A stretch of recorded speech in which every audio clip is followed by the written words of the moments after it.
فوج ہے، دہشت گردی کے خلاف ہم 20 سال سے 25 سال سے لڑ رہے ہیں.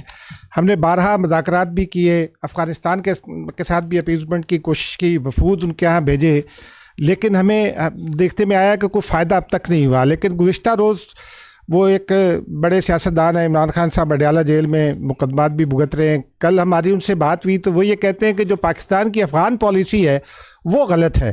افغانستان کے ساتھ مذاکرات کرنے چاہیے، ٹی ٹی پی کے ساتھ مذاکرات کرنے چاہیے. وہ یہ کہتے ہیں کہ مذاکرات ہمارا تو وزیر خارجہ وہاں بلاول کا انہوں نے نام لیا کہ وہ نہیں گئے افغانستان جب وہ وزیر خارجہ تھے. تو یہ کہتے ہیں کہ اس کے اثرات خیبر پختونخوا پر بھی آ رہے ہیں اور یہ پالیسی فالٹی ہے، اس کو مکمل طور پر تبدیل کرنا چاہیے اور افغانستان سے مذاکرات کرنے چاہیے. آپ اس حوالے سے کیا کہتے ہیں؟ دیکھیں، میں اس پہ رائے دینے سے پہلے کچھ فیکٹس آپ کے سامنے پیش کرنا چاہتا ہوں. پہلی بات تو یہ ہے کہ پچھلے 2 سال سے افغان عبوری حکومت کے ساتھ مختلف لیولز پر بات چیت اور کانٹیکٹ جاری ہے. دس از اے فیکٹ. اور جیسے میں نے ابھی پہلے بھی عرض کیا کہ ہم ان سے ایک ہی بات کر رہے ہیں کہ پاکستان اور افغانستان دونوں برادر پڑوسی اسلامی ملک ہیں، اور یہ کہ افغان عبوری حکومت دہشت گردوں کو، فتنہ الخوارج کو پاکستان کے اوپر مقدم نہ رکھے. یہ بھی آپ کو معلوم ہونا چاہیے کہ یہ جو بات چیت جس کا آپ ذکر کر رہے ہیں، یہ بات چیت نہ صرف ڈائریکٹلی ہو رہی ہے بلکہ انڈائریکٹلی بھی ہو رہی ہے دوست ممالک کے ذریعے بھی. اور افغان عبوری حکومت کو یہ باور کرایا جاتا ہے کہ آپ فتنہ الخوارج اور دہشت گردوں کو سہولت کاری جو ان کی زمین سے ہو رہی ہے اس کو روکیں.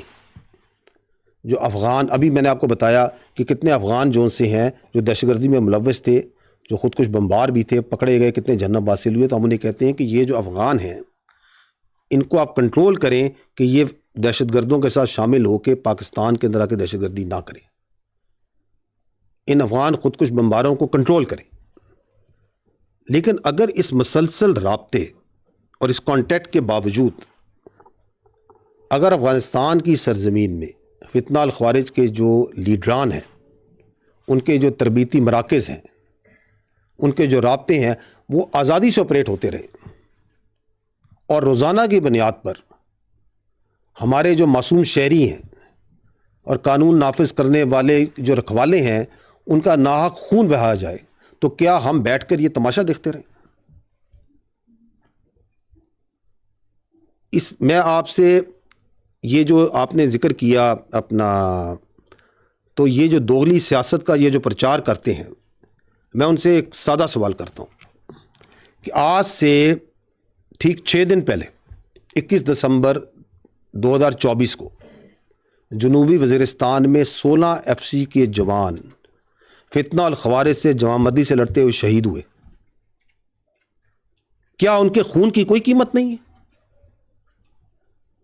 کیا وہ اس پاکستان کے اور وہ سب کے سب کیا اس خیبر پختونخوا کے شیر دل جوان نہیں تھے؟ میں یہ سوال کرتا ہوں کہ 2021 میں جب فتنہ الخوارج کی کمر ٹوٹ گئی تھی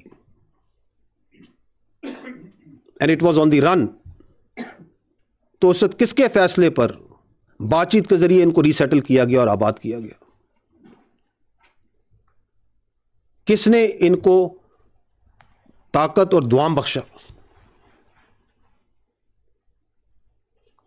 اور یہ جو فیصلے جن کا ہم سب اس وقت خمیازہ بھگت رہے ہیں، آپ سب کو معلوم ہونا چاہیے کہ آپ کے قانون نافذ کرنے والے رکھوالے اور آپ کے جوان روزانہ ان فیصلوں کی لکھائی اپنے خون سے دھو رہے ہیں. اور میں آپ سے یہ سوال بھی کرتا ہوں کہ اگر کوئی فریق اپنی گمراہ سوچ اور اپنی مرضی مسلط کرنے پہ تلا ہو تو اس سے کیا بات کریں؟ اگر اس طرح کے ہر مسئلے کا حل بات چیت میں ہوتا تو پھر دنیا کی تاریخ میں کوئی جنگ و جدل نہیں ہوتا، کوئی غزوات اور مہمات نہیں ہوتی.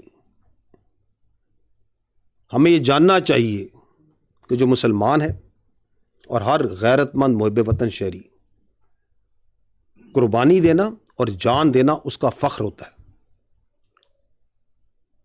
ہم اپنے ایمان پر، اپنے وطن پر اور اپنی آزادی پر کوئی سمجھوتا نہیں کریں گے. اور یہ جو آپ نے ذکر کیا، یہ جو تلخ حقیقت اور تجربہ جس سے ہم گزرے، اس سے گزرنے کے باوجود بھی اگر کوئی لیڈر اور سیاسی شخصیت یہ کہے تو ایسی شخصیت جو کہ اس صلاحیت سے آری ہو کہ وہ اپنی غلطی سے کوئی سمجھے، اور جو یہ سمجھتا ہو کہ اسے ہر چیز کا مکمل علم ہے، تو ایسے رویوں کی قیمت پوری قوم اپنے خون سے چکاتی ہے، اور ہم کر رہے ہیں۔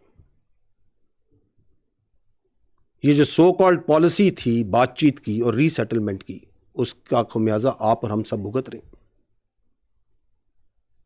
اور یہ جو اب تکرار کی جا رہی ہے، کم از کم یہ بات تو مکمل طور پہ یہ واضح کرتی ہے کہ 2021 میں بھی کس کی ضد تھی کہ ان سے بات چیت کر کے ان کو ری سیٹل کیا جائے، اور اس ضد کا جو قیمت ہے وہ پاکستان اور بالخصوص خیبر پختونخوا ادا کر رہا ہے۔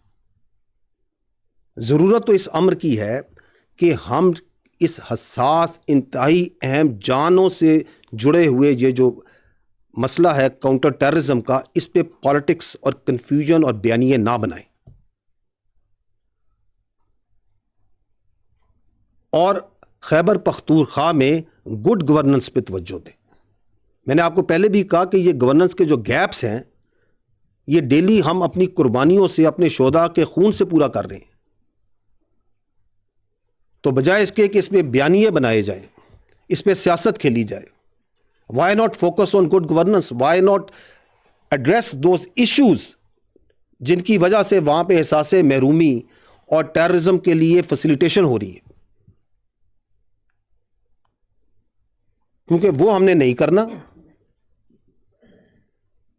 تو اس لیے اس پہ سیاست کی جائے۔ But I think time has come where we need to stand together and say no more politics on terrorism.